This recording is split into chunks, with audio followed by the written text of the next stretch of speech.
നമസ്കാരം. Raf talk മലയാളത്തിലേക്ക് ഏവർക്കും സ്വാഗതം. ISL ഫെബ്രുവരി 14 ആരംഭിക്കുമെന്ന പ്രതീക്ഷയിലാണ് നമ്മളൊക്കെ ഉള്ളത്. കേരള ബ്ലാസ്റ്റേഴ്സ് അടക്കമുള്ള ക്ലബ്ബുകളിൽ പരിശീലനം ആരംഭിച്ചിരിക്കുന്നു. ചോദ്യം, ആരൊക്കെയാണ് ഓരോ ക്ലബ്ബുകളുടെയും വിദേശ താരങ്ങളായിട്ട് ഇപ്പോഴുള്ളത്? ആ കൺഫ്യൂഷനാണ്. കുറേ താരങ്ങൾ പോയി, കുറേ താരങ്ങൾ വന്നു. അപ്പം അതുകൊണ്ട് നമ്മൾ ഏറ്റവും പുതിയ വിവരമൊന്ന് പരിശോധിക്കുകയാണ്. ഓരോ ക്ലബിലും ഇപ്പോഴുള്ള വിദേശ താരങ്ങൾ. മോഹൻ ബഗാൻ സൂപ്പർ ജയൻസിൽ ഇപ്പോഴും വിദേശ താരങ്ങളായിട്ട് ഡിമിത്രി പെട്രറ്റോസും ജേമി മെക്ലാരനും ജെയ്സൺ കമ്മിങ്സും റോബിഞ്ഞോയും ടോം ആൽഡ്രഡും ആൽബർട്ടോ റോഡ്രിഗസുമുണ്ട്. സോ എംബേസിയുടെ നിര ശക്തമാണ്.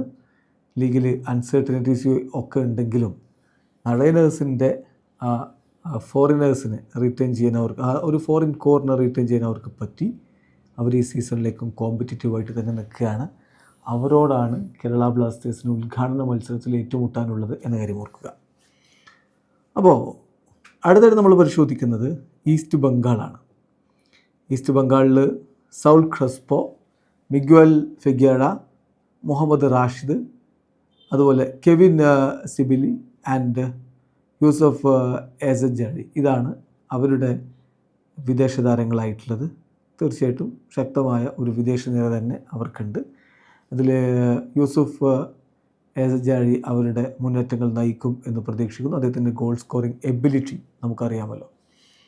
കേരള ബ്ലാസ്റ്റേഴ്സിൻ്റെ കാര്യത്തിൽ ഇപ്പോൾ 3 വിദേശ താരങ്ങളാണ് നിലവിലുള്ളത്. ഇനി സൈനിങ് ഉണ്ടാകുമെന്നുള്ളത് കണ്ടറിയണം. മാർലോൺ റൂസ് ട്രൂലനും കെവിൻ യോക്കും മാറ്റിയസ് ഹെർണാണ്ടസും കഴിഞ്ഞ ദിവസങ്ങളിലായിട്ട് ടീമിലേക്ക് എത്തിയ ഈ താരങ്ങളാണ് ഇപ്പോഴുള്ളത്. NFC ഗോവയുടെ വിദേശ താരങ്ങളായിട്ട് ഇപ്പോഴുള്ളത് ഡയാൻ റാസിജും അതുപോലെ തന്നെ പോൾ മൊറേനയും മാത്രമാണ്. സോ അവരെ സംബന്ധിച്ചിടത്തോളം നമുക്കറിയാം, ലാസ്റ്റ് സീസണിൽ അവരുടെ വിദേശ താരങ്ങൾ അവർ ഡിപ്പാർട്ട് ചെയ്തു. സോ ഗോവ ഇപ്പോൾ ഒരു പുതിയ ക്യാമ്പയിനിലേക്ക് എത്തുമ്പോൾ വളരെ കുറഞ്ഞ വിദേശ താരങ്ങളെയും കൊണ്ട് 2 വിദേശ താരങ്ങളെയും കൊണ്ടാണ് ഇപ്പോഴുള്ളത്. സൈനിങ് ഉണ്ടാകുമോ എന്നുള്ളത് കണ്ടറിയണം. നോർത്ത് ഈസ്റ്റ് യുണൈറ്റഡ് FCയിൽ ആൻഡി റോഡ്രിഗസും അതുപോലെ മൈക്കൽ സെബാക്കോയും ജെയ്റോ സാംബ്രയുമാണ് ഇപ്പോൾ വിദേശ താരങ്ങളായിട്ടുള്ളത്.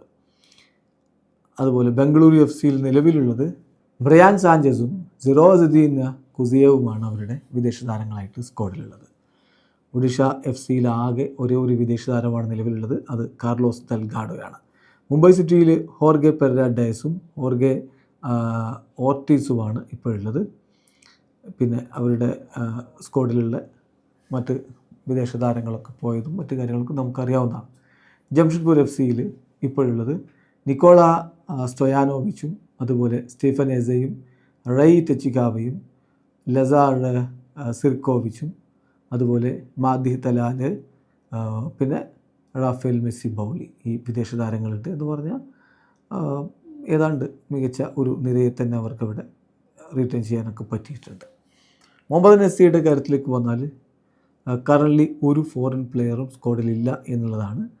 അവർ ഒരു ഓൾ ഇന്ത്യൻ ലൈനപ്പും കൊണ്ട് ഇറങ്ങാനുള്ള സാധ്യത കാണുന്നു. സ്പോർട്ടിംഗ് ക്ലബ്ബ് ഡൽഹിയിൽ ആൻഡ്രേ അൽബയും അതുപോലെ റാഫേൽ റുബൈറോയുമാണ് വിദേശ താരങ്ങളായിട്ടുള്ളത്. ഇന്റർ കാശിയിലാണെങ്കിൽ ലൂയിസ് ടാഡസും സെർജിയോ ലാമസും അതുപോലെ തന്നെ ആൽഫ്രഡ് പ്ലാനസും പിന്നെ ഡേവിഡ് ഹിമാനസുമാണ് ഇപ്പോൾ വിദേശ താരങ്ങളായിട്ടുള്ളത്. ഇനി പഞ്ചാബ് FCയുടെ കാര്യത്തിലേക്ക് വരികയാണെങ്കിൽ ബെഡെ ഒസോയി, അതുപോലെ തന്നെ എൻസെങ്കസി എഫോങ്, അതുപോലെ തന്നെ Dani ramidus, Pablo Santos, Sameer സെൽക്കോവിച്ച്, ഇതാണ് ഇപ്പോൾ അവരുടെ വിദേശ താരങ്ങളായിട്ട് ഉള്ളത്. ചെന്നൈയിൻ FCയുടെ കാര്യത്തിലേക്ക് വരുമ്പോൾ എൽസീഞ്ഞോ ഉണ്ട്, ഡാനിയൽ ചീമാച്ചുക്കു ഉണ്ട്, അതുപോലെ ആൽബർട്ടോ നൊഗ്രേഡ എന്നിവർ വിദേശ താരങ്ങളായിട്ടുണ്ട്. ഇതാണിപ്പോൾ ലഭ്യമായിട്ടുള്ള വിവരങ്ങൾ. ഇനി പുതിയ അഡീഷൻസ് പല ക്ലബ്ബുകളിലും വരാനുള്ള സാധ്യത ഇപ്പോഴും ഉണ്ട്. Wait and see. ഇപ്പോൾ ഇതാണ് ടീമുകളുടെ അവസ്ഥ. ഇവിടെ അവസാനിക്കുന്നു. വിദേശ താരങ്ങളുടെ ലിസ്റ്റ് നമുക്ക് ഇനി പുതുതായിട്ട് വരുമ്പോൾ അപ്പോൾ അപ്ഡേറ്റ് ചെയ്യുകയും ചെയ്യാം.